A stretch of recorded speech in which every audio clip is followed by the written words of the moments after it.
مزاج کو بدلیں اور اللہ کے حضور دعا کیا کریں یا اللہ ہمیں اپنی محبت عطا کر. آمین آمین آمین آمین. کیونکہ میں یہ بات سنا کے پھر باقاعدہ کچھ ترلا ہی ڈالنا ہے میں نے خطاب کیا کر رہے ہیں. یہ اب آپ کو اپنے بڑوں کا مزاج بتانے لگا. اور بھائی میں کو دعویٰ کر دوں نا میرا دعویٰ رد ہے, میرا دعویٰ نہیں رہا. مزہ تو تب ہے جب اوپر سے کوئی آرڈر آ جائے. اور میں آپ کو ان کی بات سنانے جا رہا ہوں جنہوں نے خود نہیں کہا کہ میں اللہ کا خلیل ہوں, بلکہ قرآن کہہ رہا ہے وَاتَّخَذَ اللَّهُ إِبْرَاهِيمَ خَلِيلًا, ہم نے ابراہیم کو اپنا خلیل بنا لیا. تو بھائی آزمائش تو پھر ہے, اور جس کا جتنا قرب ہے وہ آزمائشیں بھی اتنی زیادہ ہیں.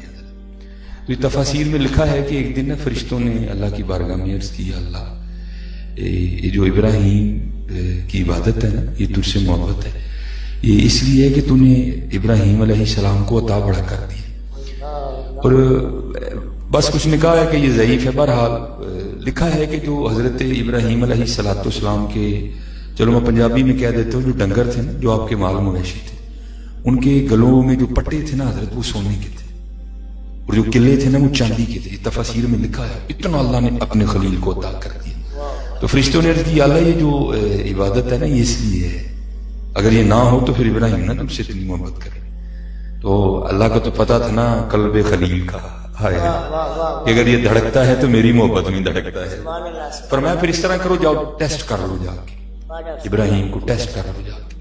تو تفسیر میں لکھا ہے کہ ایک فرشتہ نا بصورت انسان ایک پہاڑ کی چوٹی پہ کھڑا ہو گیا. اس نے کوئی مائک نہیں منگایا, کوئی راہ نہیں لگایا حضرت, کوئی سر شر نہیں تھا حضرت.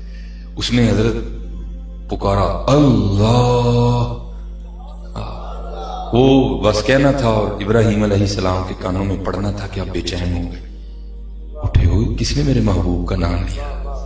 اب وہ تلاش کر رہے ہیں تو ظاہر فرشتہ کھڑا تھا, مل گیا. آپ نے پوچھا بھائی یہ ابھی فضا لفظ اللہ سے گونجی تو تو نے سنا؟ وہ کہتا ہے جی سنا. تو آپ نے فرمایا چل سنا تو نے بھی, لیکن کیا تجھے پتہ ہے کس نے کہا اللہ؟ تو فرشتہ کہتا ہے جناب میں نہیں کہا ہے. تو آپ فرمانے لگے یار پھر کام نہیں کرتا, ایک بار پھر کہہ دے. تو کیونکہ آزمائش آئی تھی, تو وہ فرشتہ کہتا ہے حضرت میں اس طرح نہیں کہوں گا, کچھ لوں گا, کیا دیتے ہیں؟ تو آپ نے فرمایا یار نظر اٹھا, شاید تیری نظر بھی تیرا ساتھ چھوڑ دے. اس سے آگے بھی یہ جتنا مال ہے نا, یہ جتنے اونٹ ہیں, بکریاں ہیں, گائیں, یہ ساری میری ہیں. چل تو زیادہ دے دیا, ایک دفعہ پھر کہے اللہ. وہ اب کہنے والا فرشتہ ہے, سننے والے حضرت خلیل ہے.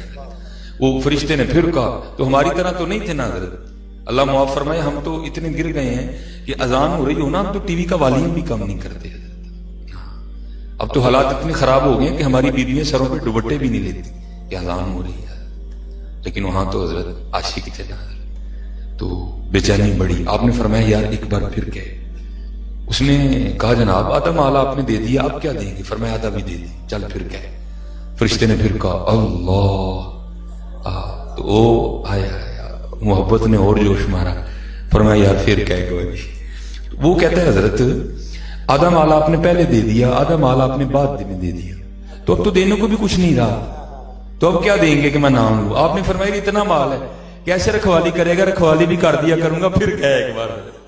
ہاں یہ مزاج ہے, یہ مزاج ہے کہ جب اللہ اور اللہ کے رسول علیہ السلام کا نام لیا جائے تو ہر دل دھڑک اٹھے.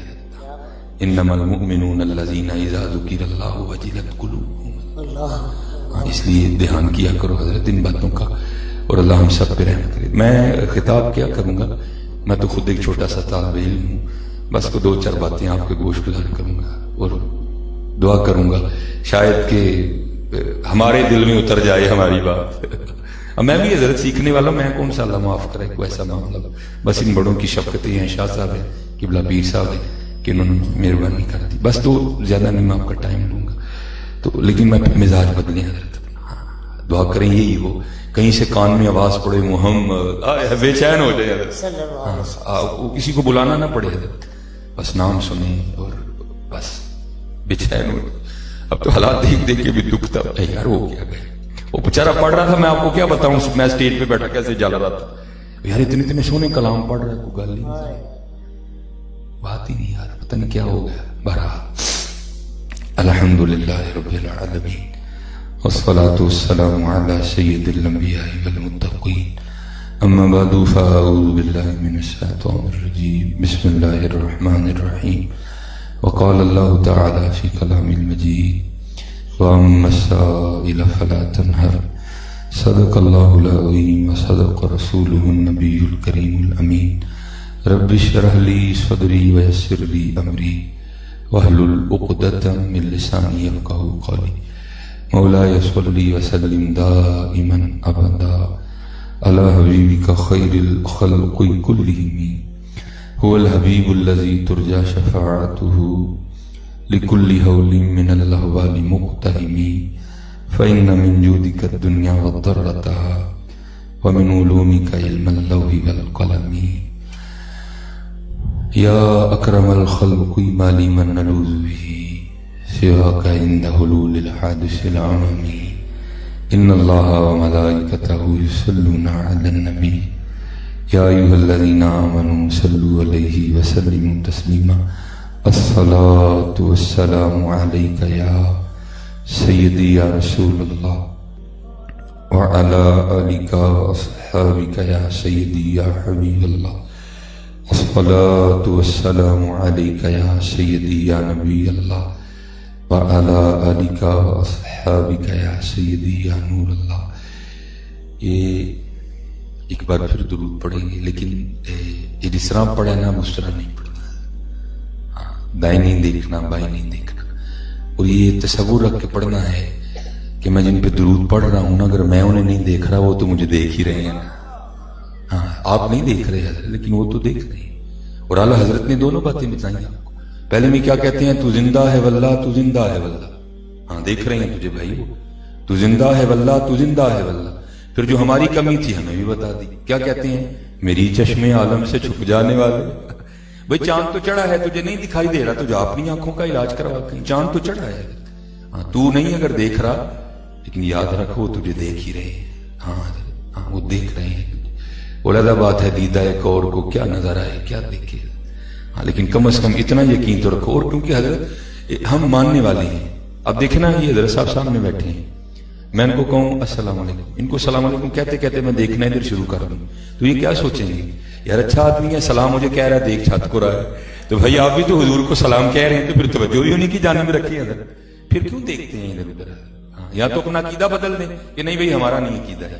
اور اگر کہتے ہیں کہ ہمارا عقیدہ ہے پھر مجھے نہیں سمجھ آتی ہو کیا رہا ہے. یہ ہم کس سمت نکل پڑے ہیں. سلام کہہ رہے ہیں حضور کو آپ نہیں دیکھ رہے حضرت وہ تو دیکھ رہے ہیں. اور حضرت قبلہ شاہ صاحب بیٹھے میں ان کی بات نظر ان کی نظر کرنے لگا اور میں آپ کو کم از کم 600 سال بعد کی بات سنا لیں. حضور کی تو شان ہی برا ہے حضرت. یہ بہت بڑے صوفی بزرگ گزرے ہیں حضرت خواجہ نظام الدین اولیاء رحمۃ اللہ تعالی علیہ. ہاں محبوب الہی ہوئے ہیں. حضرت بابا فرید رحمۃ اللہ تعالی علیہ کے مرید تھے حضرت. یہ لکھا ہے کہ آپ اپنی خانقاہ میں نا کھڑے تھے اور ایک آدھا پاؤں رکھتے تھے صرف آدھا سارا نہیں آدھا پاؤں رکھتے تھے پھر پیچھے اٹھا لیتے تھے پھر آدھا رکھتے تھے پھر پیچھے اٹھا. آپ نے بار بار اس عمل کو کیا. اب سارے درویش بیٹھے دیکھ رہے ہیں کہ یار یہ محبوب الہی کر کیا رہے ہیں. آدھا پاؤں رکھتے ہیں پھر پیچھے کر لیتے ہیں آدھا پاؤں رکھتے ہیں پھر پیچھے کر لیتے ہیں. یہ کر کیا رہے ہیں. لیکن اس وقت جذب کا غلبہ تھا استغراق کا غلبہ تھا حضرت. اسی میں اتنی جرت نہیں ہوئی کو جا کر پوچھے خواجہ صاحب کو اے حضور آدھا قدم کیوں رکھتی ہیں پورا کیوں نہیں رکھ رہے کیوں اٹھا لیتے ہیں آدھا قدم رکھنے کے بعد. جب کیفیت میں تبدیلی آئی نا جذب کم ہوا آپ بیٹھے جا کر تو مریدوں نے عرض کی حضور ہم دیکھ رہے تھے کہ آپ آدھا قدم رکھتے تھے سارا نہیں رکھتے تھے پھر اٹھا لیتے تھے یہ کیا ہے. ذرا سننا حضور نبی علیہ السلام کے خادم کی بات. آپ نے فرمایا میں نے اپنے اکابرین سے سنا ہے کہ عرش الہی 2.5 قدم ہے میرا تو آدھا بھی نہیں مان رہا تھا. ہاں چاہیں تو اشاروں سے اپنی کایا ہی پلٹ دیں دنیا کی یہ شان ہے خدمتگاروں کا سرکار کا عالم کیا ہوگا. اور یہ تو ان کے غلاموں کی شان ہے آدھا قدم عرش الہی بان رہے ہیں.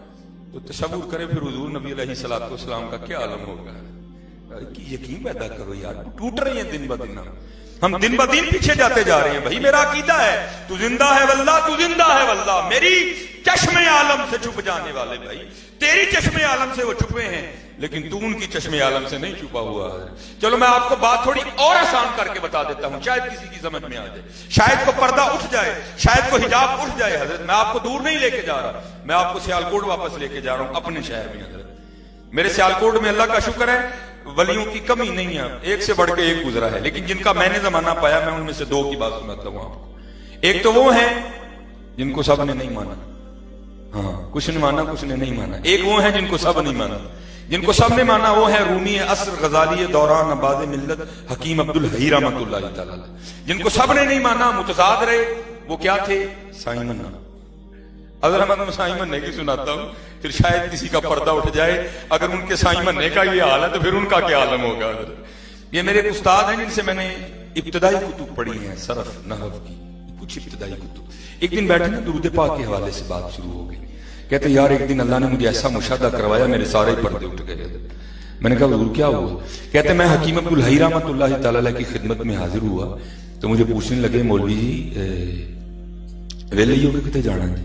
کہتے میں نے اس کی حضور فراغت ہے۔ تو کہنے لگے میں نے اگوکی کے آگے نے پروگرام پہ جانا ہے، چلو پھر میرے نال ذرا کچھ ہم تقریر سناؤ۔ کہتے میں چل دیا۔ کہتے پروگرام سے فارغ ہو کر ہم سیالکوٹ آئے، چائنا چوک کراس کیا، بونکن والا پہ آ گیا، جب آگے جہاں سائیں منا اپنی زندگی میں بیٹھا کرتا تھا، کہتے جب گاڑی وہاں سے گزری نا تو رومی عصر غزالی دوران آباد ملت حکیم عبدالحی رحمۃ اللہ تعالی علیہ کی نظر سائیں مننے پہ پڑی اور سائیں مننے کی نظر بھی حکیم صاحب پہ پڑی۔ گاڑی رکی نہیں، گاڑی چل رہی ہے اور دونوں ہی بابے ایک دوسرے کو ٹک ٹکی باندھ کے دیکھ رہے ہیں۔ کہتے گاڑی آگے گزر گئی، حکیم صاحب آستانے مبارک پہ آ گئے، میں جلدی سے اترا، میں نے حکیم صاحب کا دروازہ کھولا تو کہتے اتر کے نا میرے کندھے پہ ہاتھ رکھ کے مجھ سے پوچھتے ہیں مولوی جی وہ سائیں مننے نو ویکھیا سی جی؟ کہتے میں نے اس کی جی تو فرمانے لگے پھر ایسا نہ کرو جاندے ہیں سائیں مننے نو 3 خربوزے دے جو۔ پھر پوچھتے ہیں کتنے خربوزے؟ کہتے میں نے اس کی حضور 3۔ پھر فرمانے لگے جب خربوزے دو گے تو لے گا نہیں، جب انکار کرے تو میرا نام لینا لے لے گا۔ کہتے ساتھ ہی منڈی تھی میں چلا گیا، میں نے کہا بھائی نہ 2 نہ 4، 3 خربوزے تول کے دے۔ اب دکاندار کہاں گھاٹے میں جاتا ہے؟ اب دکاندار بھی اسی کوشش میں ہے کہ کوئی معقول تول بنے، 2.25 کلو، 2.5 کلو، 2.25 کلو، 3 کلو، 3.25 کلو، میں پیسے لوں اس سے؟ جب تول ہی نہیں بنے گا تو پیسے کس کے لوں گا؟ تو کہتے ہیں وہ خربوزہ ڈال رہا ہے نکال رہا ہے نکال رہا ہے ڈال رہا ہے ڈال رہا ہے۔ میں نے اس کو کہا بھائی اتنا پریشان نہ ہو، تو چوتھا بھی پا۔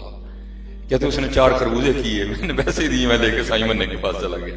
کہتے میں نے جا کر سائیں مننے کے سامنے خربوزے رکھے، وہی بات حکیم صاحب والی۔ کہتے ہیں اوئے چوکو خربوزے، میں تیرے خربوزے تے نہیں بیٹھا۔ کہتے میں بھی کوئی اتنا ماننے والا نہیں تھا۔ کہتے میں نے بھی آگے سے اسی طرح جواب دیا، میں نے کہا میں تمہیں ایک خربوزہ بھی نہیں دیتا، لیکن یہ خربوزے حکیم عبدالحی صاحب نے بھیجے ہیں۔ تو کہتے پتا اس نے کیا کیا؟ 3 خربوزے اٹھا کر کہتا ہے پھر انہیں 3 نہیں بھیجے نے، چوتھا تو نہیں میرا۔ اللہ او بھائی جن کے سائیں مننے کا یہ حال ہے پھر ان کا کیا عالم ہوگا؟ یقین کرو